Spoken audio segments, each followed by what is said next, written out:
Em tempos de escuridão espiritual, quando o povo de Israel se ajoelhava diante de ídolos e abandonava o Deus verdadeiro, surgiu um homem que ninguém esperava.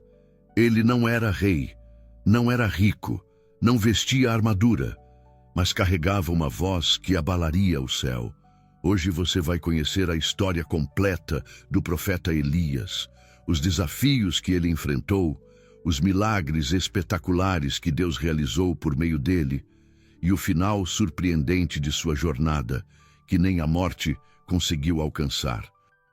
A chegada de Elias. 1 Reis 17:1. Israel estava de joelhos, mas não em oração. Estava de joelhos diante de ídolos, deuses estranhos. Homens e mulheres que nasceram ouvindo sobre o Deus de Abraão, de Isaque e de Jacó, agora estavam queimando incenso para Baal, um falso deus que dizia controlar a chuva, o sol e as colheitas. Foi nesse cenário vergonhoso que Elias entrou em cena pela primeira vez. Ele não era conhecido, não era filho de sacerdote, mas ele tinha algo que ninguém mais tinha naquela geração: coragem para falar em nome do Senhor.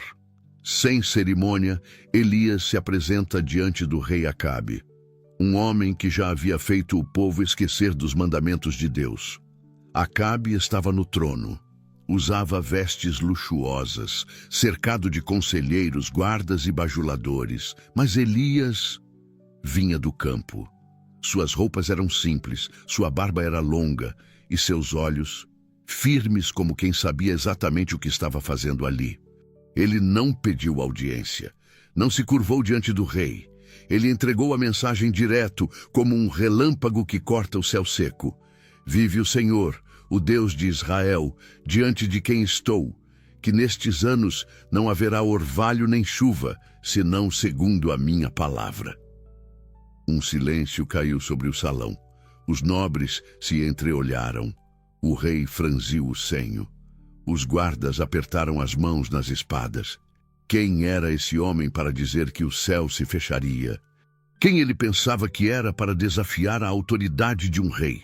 Mas Elias não tremia, porque ele sabia que não estava falando por si, mas por Deus. E então, ele foi embora. Simples assim, sem medo, sem explicações. Ele veio, falou e saiu, mas a profecia ficou no ar. E nos dias seguintes, os céus começaram a mudar. As nuvens sumiram, a terra rachou, as plantações começaram a morrer. E por trás de tudo isso estava a palavra de um homem. Um profeta que ousou desafiar reis porque confiava em um reino maior. E a partir daí, o nome Elias começou a se espalhar. Uns o chamavam de louco, outros de rebelde. Mas o céu sabia exatamente quem ele era: um servo obediente, um porta-voz do Altíssimo. Um homem que preferiu ficar sozinho com Deus do que cercado por um povo em idolatria. E assim começa sua jornada. Os corvos e o milagre da sobrevivência. 1 Reis 17:2-6. Depois de confrontar o rei, Elias teve que desaparecer. Não por medo, mas porque Deus mesmo o mandou se esconder. Vai para o leste, disse o Senhor, e esconde-te junto ao ribeiro de Querite, que está diante do Jordão. Ali beberás do ribeiro, e eu ordenei aos corvos que te sustentem. Em 1 Reis 17:3-4. Corvos? Sim, corvos. Aquelas aves negras normalmente associadas à impureza e à morte, agora seriam servas do Deus vivo. Elias caminhando pelo deserto, com o sol escaldante acima, até encontrar um pequeno riacho entre as pedras, o ribeiro de Querite. Ele se senta cansado, bebe da água fria e limpa. O silêncio do lugar é quebrado apenas pelo som da brisa e o bater de asas. De repente, ali vem corvos, voando com pão no bico. Alguns trazem pedaços de carne. Eles pousam perto de Elias, deixam a comida no chão e voam de volta para o céu. Enquanto o povo confiava em Baal para mandar chuva, Elias confiava em Deus até mesmo para mandar pássaros. Enquanto a terra secava, Elias bebia da fonte que o Senhor indicou. Enquanto o rei o procurava com ódio, o céu o alimentava com cuidado, dia após dia, manhã após manhã, ano após ano. Os corvos vinham, pão, carne, água do ribeiro. Não era abundância, não era conforto, mas era suficiente. Elias tinha exatamente o que precisava, porque o Deus que havia fechado o céu também abria caminhos invisíveis para sustentar os seus. Às vezes, Deus nos leva a lugares solitários, a situações onde ninguém vê, ninguém entende, mas ali Ele cuida. Pode não vir como esperamos, pode vir como corvos, mas virá, porque Ele é fiel. E assim o tempo passou, até que o ribeiro secou. A água que antes corria entre as pedras virou terra rachada. Mas Elias não entrou em pânico. Porque quem manda os corvos também sabe o próximo passo. E Deus já tinha preparado uma nova surpresa, um milagre ainda maior. A viúva e o milagre da farinha em 1 Reis 17:8-16. O riacho secou, mas o cuidado de Deus, não. E o Senhor falou novamente com Elias: levanta-te, vai para Sarepta, que pertence a Sidom, e habita ali. Eis que ordenei a uma viúva que te sustente. Agora preste atenção. Deus estava mandando Elias para fora de Israel, para uma cidade estrangeira, num território dominado por Baal. E mais, ele seria sustentado não por um rei, nem por um homem rico, mas por uma viúva, pobre, sozinha, com um filho pequeno. Ela não sabia, mas estava prestes a viver o milagre mais improvável de sua vida. Elias se aproxima e pede algo simples: por favor, traga-me um pouco de água. A mulher para, o olhar cansado, mas ela começa a caminhar. Então Elias acrescenta: e também um pedaço de pão, por favor. A viúva, com voz triste: juro pelo Senhor, teu Deus, eu não tenho pão assado, só um punhado de farinha na panela e um restinho de azeite na botija. Estou apanhando 2 gravetos para fazer um último bolo para mim e meu filho. Depois, morreremos. Silêncio dramático. Elias olha para ela e fala com autoridade suave: não temas. Faz primeiro para mim um bolo pequeno e traga-me. Depois farás para ti e para teu filho. Porque assim diz o Senhor, o Deus de Israel: a farinha da panela não se acabará, nem o azeite da botija faltará, até o dia em que o Senhor enviar chuva sobre a terra. A viúva, com voz triste: juro pelo Senhor, teu Deus, eu não tenho pão assado, só um punhado de farinha na panela e um restinho de azeite na botija. Ela entra em casa, mexe na panela, há só um pouco mesmo, mas ela obedece. Prepara o pão, entrega a Elias, depois volta. Olha a panela, ainda há farinha. Olha essa botija, ainda há azeite. No outro dia, ela vai cozinhar de novo. A farinha continua lá e o azeite nunca seca. Dia após dia, a panela nunca ficou vazia.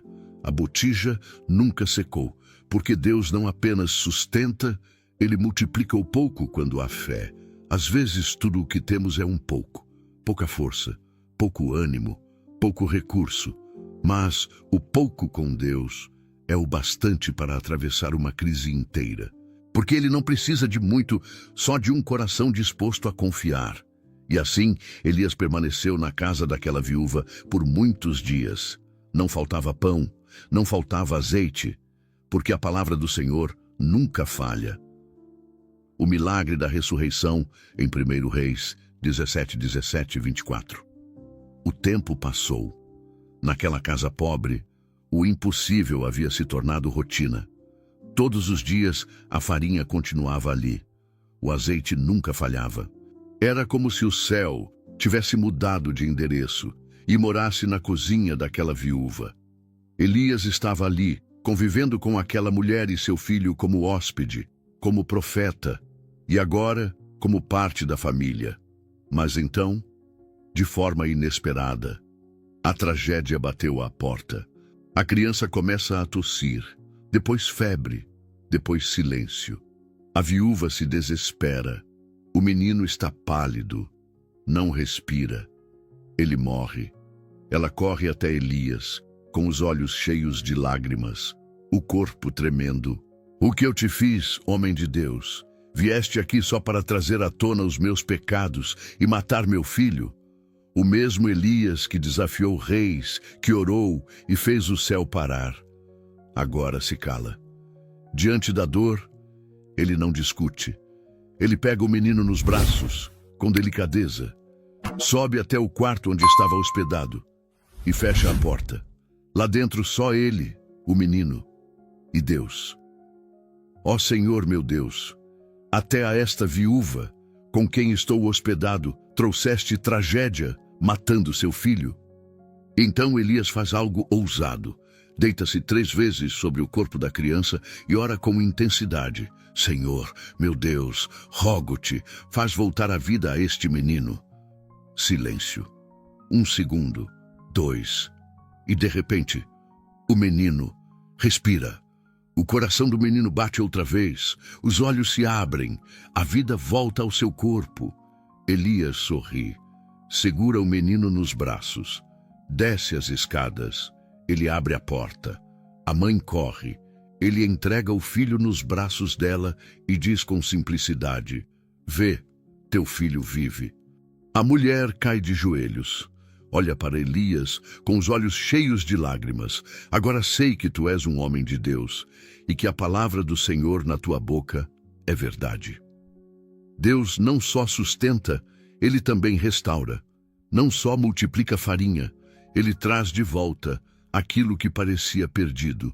Elias aprendeu que o Deus que manda fogo do céu também entra nos quartos fechados da dor e devolve a vida onde só havia morte.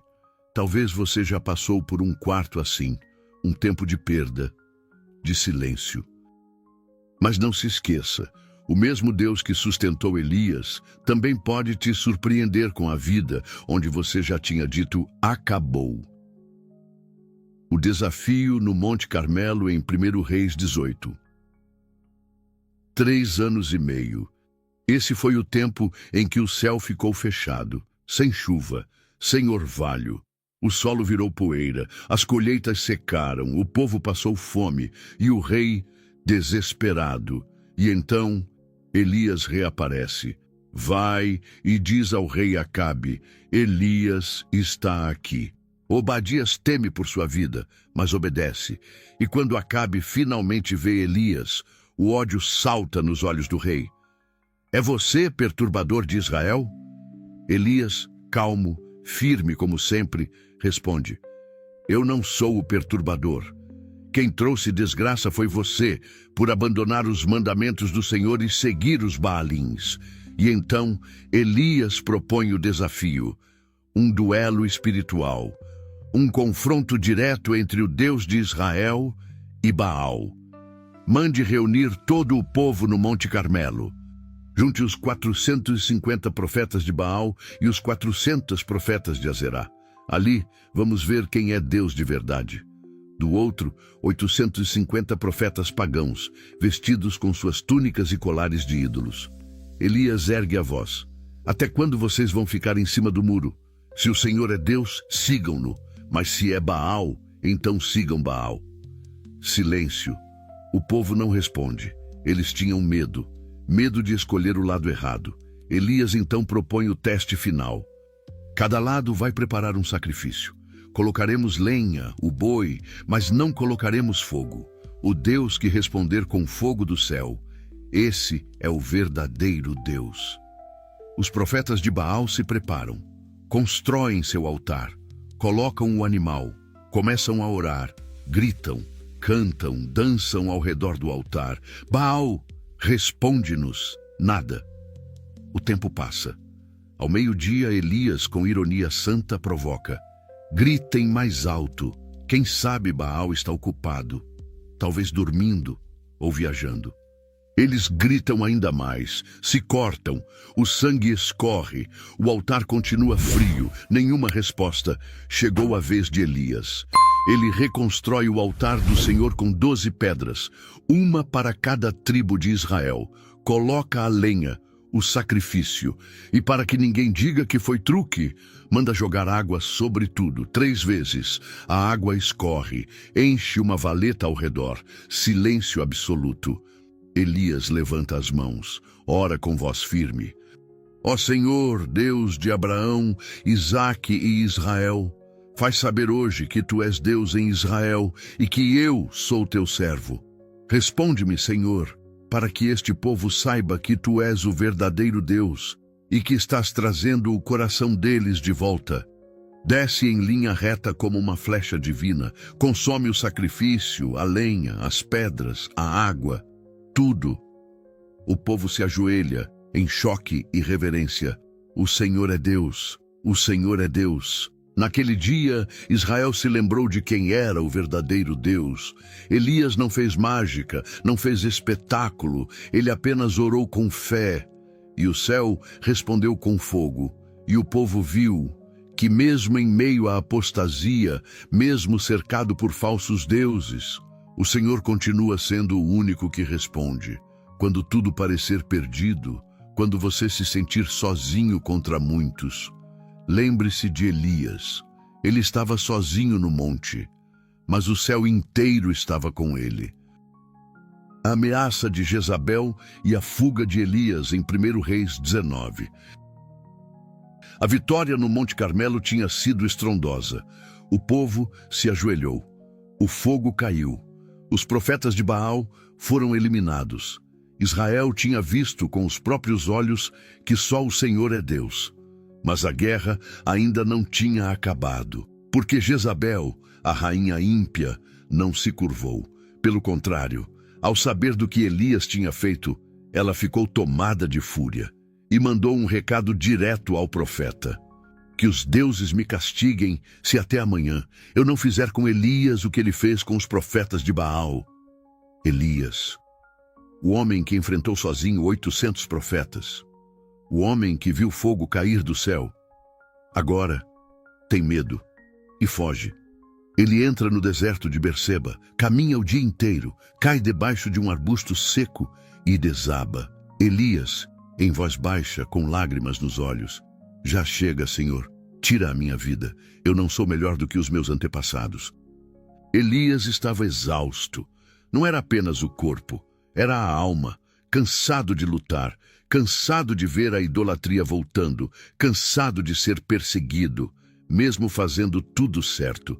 E então, ele dorme, como quem quer desaparecer. Enquanto ele dorme sob a árvore, um anjo aparece, toca seu ombro com carinho. O anjo fala com ternura: levanta-te e come. Elias abre os olhos, e ali, ao lado dele, um pão assado sobre pedras quentes e uma jarra de água fresca. Ele come e volta a dormir. O anjo retorna, toca-o novamente: levanta-te e come, porque a jornada será longa. Mesmo quando Elias queria desistir, Deus ainda o sustentava. Mesmo quando ele não queria mais viver, Deus continuava acreditando nele. Elias se levanta, mais calmo, e então caminha. 40 dias e 40 noites, até o Monte Horebe, o mesmo monte onde Moisés havia falado com Deus. Ali, numa caverna, Elias se esconde. Mais uma vez, Deus fala com ele: o que você está fazendo aqui, Elias? Elias responde com desabafo: tenho sido zeloso pelo Senhor, mas os filhos de Israel quebraram a tua aliança, destruíram os teus altares. E agora só eu fiquei, e estão tentando me matar também. Elias não queria apenas respostas, ele queria ser ouvido. Ele precisava sentir que não estava sozinho, e Deus prepara uma lição profunda. De repente, um vento forte rasga o ar, tão intenso que quebra pedras. Mas Deus não estava no vento. Depois um terremoto. A terra treme sob os pés de Elias. Mas Deus não estava no terremoto. Em seguida, um fogo. Chamas devoradoras cercam a entrada da caverna. Mas Deus também não estava no fogo. E então, um sussurro suave, um som delicado, como brisa mansa. Elias cobre o rosto com o manto. Sai da caverna. Porque Deus estava ali. Às vezes, não é no barulho que Deus fala, mas no silêncio, na brisa, no toque suave que diz: ainda estou aqui. Você pode ter vivido milagres e mesmo assim se sentir fraco. Pode ter orado por muito e ainda desejar sumir, mas mesmo quando você perde a força, Deus não perde você. Ele ainda envia anjos, ainda fala no silêncio e ainda tem planos. Elias e Eliseu, em 1 Reis 19, 15 e 21. Elias estava cansado, sentia-se sozinho. Mas Deus já tinha a resposta. Volta pelo caminho do deserto e unge Eliseu, filho de Safate, como profeta em teu lugar. Elias caminhando pelas planícies de volta a Israel, agora com um novo propósito no coração. À distância, vê um jovem homem trabalhando na lavoura. 12 juntas de bois puxam os arados na terra. E no último par está Eliseu. Simples, forte, com as mãos cheias de terra, mas o coração preparado. Eliseu não era sacerdote, não vinha de uma linhagem profética. Era um homem do campo. Mas Deus vê além da aparência. Elias se aproxima em silêncio. Eliseu nem imagina quem está atrás dele. E então, sem dizer uma palavra, Elias pega seu manto, símbolo da unção profética, e lança sobre Eliseu. O jovem para. Fica imóvel por um instante. Ele entende o que aquilo significa. Não é só um pedaço de pano. É um chamado. Eliseu, emocionado, mas decidido. Deixe-me apenas despedir dos meus pais, e então eu te seguirei. Elias, vai e volta. Mas lembra do que te fiz. Eliseu corre para casa. Mata os bois. Parte a madeira dos arados e faz uma fogueira com eles. Assa a carne, serve ao povo. Depois, parte com Elias. Eliseu não apenas disse sim, ele queimou o plano B, deixou a vida antiga para trás e seguiu o profeta, como servo, como discípulo, como alguém que não queria glória, mas presença. Às vezes Deus manda pessoas para caminharem ao nosso lado. Quando achamos que tudo acabou, Ele mostra que o plano continua. Elias achou que estava sozinho. Mas Deus já havia separado Eliseu, porque quando um profeta se cansa, Deus levanta outro, e a missão nunca morre. Elias agora não está mais só, e Eliseu está pronto para aprender. O próximo capítulo, uma jornada lado a lado, até o céu se abrir, de uma forma como nunca antes havia acontecido na história da humanidade. Confronto com Acázias em 2 Reis 1. O rei Acabe já havia morrido, e seu filho Acasias assumiu o trono. Mas em vez de aprender com os erros do pai, Acasias seguiu os mesmos caminhos. Idolatria, desobediência e desprezo por Deus. Um palácio luxuoso. Acasias cai de um terraço e se fere gravemente. Ele está deitado, doente, e manda seus servos consultarem Baal-Zebub, o deus de Ecrom, um ídolo filisteu. Mais uma vez, o povo queria respostas espirituais, mas buscava em lugares errados. E Deus, então, envia Elias, mais uma vez. Elias aparece no caminho dos mensageiros. O vento levanta sua capa, e seu olhar é direto, cortante. Vão perguntar a Baal-Zebub: será que em Israel não há Deus para vocês buscarem? Pois diga ao rei: você não sairá da cama onde está deitado, certamente morrerá. A mensagem chega aos ouvidos do rei. Acasias se irrita e manda um capitão com 50 soldados prender Elias. O capitão grita de baixo: homem de Deus, desce agora. O rei mandou. Elias, sereno, mas cheio do Espírito, responde: se eu sou o homem de Deus, que desça fogo do céu e consuma você e os seus 50 homens. Um raio, uma explosão de luz.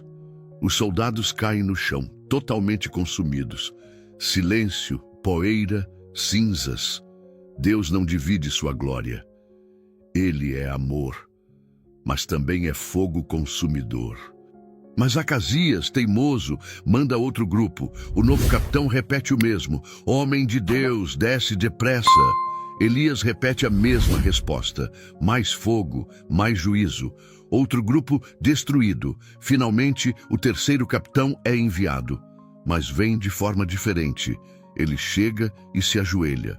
Homem de Deus, por favor, poupa a minha vida e a dos meus homens. Tem misericórdia. Elias olha, vê humildade.